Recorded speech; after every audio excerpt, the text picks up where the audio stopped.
Interesting mix of political stories. We're going to start in the nation's capital, where today top defense officials and government leaders testified before a Senate panel, backing the president's request for increased use of military force against ISIS in Iraq and Syria. Now, during today's hearing, Secretary of State John Kerry took time to respond to a protester. Another endless war of killing of innocent people.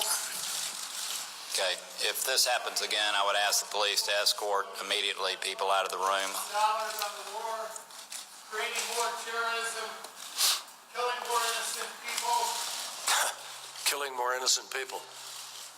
I wonder how our journalists who were beheaded and a pilot who was fighting for freedom, who was burned alive, what they would have to say to their efforts to protect innocent people. Perhaps the most effective line of the hearing today. Secretary Kerry joined Defense Secretary Ash Carter and Joint Chiefs of Staff Chairman Martin Dempsey to speak before the Senate panel. When asked what will happen next in Iraq once ISIS is defeated, Dempsey said there are concerns that Shiite militia backed by Iran would turn against Sunni Iraqis, further destabilizing the country. The majority of House Democrats don't want to face another ground war, while Republicans would like to leave the option on the table. Add to that this very interesting poll from Quinnipiac that came out this month, showing most American voters support sending in U.S. ground troops to fight against ISIS. 62% of American voters say they back the idea of a ground troops operation. 30% of Americans say they do not. Very quickly, first of all, is another use of force authorization necessary against ISIS? The White House says we want it because it'll support our troops, but we can still fight ISIS based on the ones that are already in place from 2001 and 2002. Anthony, is this necessary? It's not, but the president is making a very smart tactical move by boxing in Republicans. If they vote for this, it's on them when he's gone and the next president comes in. So they can't criticize that we put boots on the ground if this thing goes sideways. Mr. Mayor, what do you make out of that poll showing all of a sudden, I mean, we've heard 8 years or 6 years of no more war, and now all of a sudden I think it depends on how you phrase the question. And I would be hard for me to judge that result without seeing the context, without seeing the question that came before, the question that came after, the menu of options that were listed for respondents. I have a feeling you could construct a poll that would give you the reverse response. And the truth is, I think all of us feel some measure of confusion and uncertainty when we confront this issue. You've got a group like ISIS, which is the embodiment of evil. I mean, if there's any group that qualifies for that word, and that's a strong word, it's this one. And we all emotionally feel as though part of our role as Americans is to confront this kind of horrific violence wherever it rears its head. On the other hand, you want to have a sort of a cool, objective view when you're committing American troops and putting them in harm's way, and you want to think about what is step 2, 3, 4, and 5, and how are we going to get out, and what's the end game? And when you put those things together, it makes really for a hornet's nest of decisions, which I think is difficult for the typical person, and frankly, as you can see, difficult for our leaders as well. The U.S., Andrew, cannot police the entire world. It's just not possible. There are not enough soldiers and putting Americans in harm's way. And so that's why I think you're starting to see a turn in terms of the attitude of Americans supporting perhaps ground troops, because this group has to be taken out. ISIS has to go, one way or the other.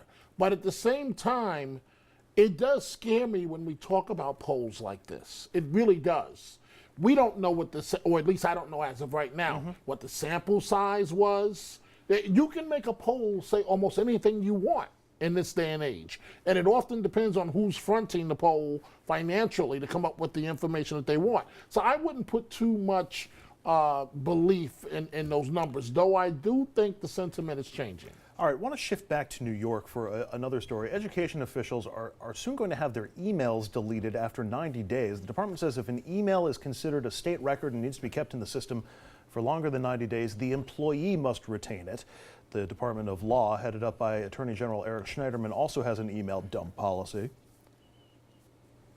And the state is looking to do this pretty much government-wide with about 90 days before dumping the emails. It seems like we have a lot of email stories that are popping up in the news these days. Anthony, the idea of dumping emails after 90 days, I mean, you're supposed to keep your tax records for 7 years. You're supposed to keep, I've got files of stuff that's older than Dominic. What about is there any concern for you about this statewide governmental system of flushing emails after 3 months? Yeah, candidly, I haven't heard of a great argument for why they can't keep it or an understanding. I mean, data can be stored, as we know, in servers, and it can be stored away. So I'm not really confident or understand why the state all of a sudden is now instituting this policy across all departments. I mean, candidly, if there's some sort of litigation, and I know they say that if there's litigation, they'll hold it, but what emails were deleted? I think there's a lot of questions when people try to do a Freedom of Information Act request. It just doesn't pass the smell test for me. Mr. Mayor, what's the email retention policy in New Rochelle? I have to admit I don't know. And this is a little bit tricky because historically we've of course wanted to preserve formal documents, letters, things of that nature, which provide you with a window into the decision making of leaders, both for the perspective of history, and so you can uncover wrongdoing when that's an issue.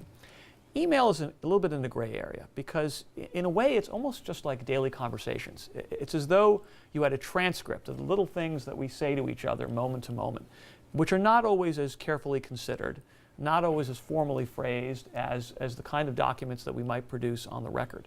And so I can understand this sort of hesitation to expose everything of that nature. And we can all imagine in our own lives, whatever our fields, if we had sort of a perpetual transcript of everything that we do, it might really constrain the way we communicate with each other. So I don't know how to strike that balance, but I think the issues posed by electronic communication and record keeping and the degree to which those things are just ubiquitous in how we deal with each other are more complex than just the amount of time that you save the emails. I always think about this from a journalism standpoint, Dom, because frequently we'll get tipped to stories a few weeks, a few months, a few years down the road. When it's government, you file a Freedom of Information request and whoops, sorry, it was 100 days ago, we don't have the email anymore.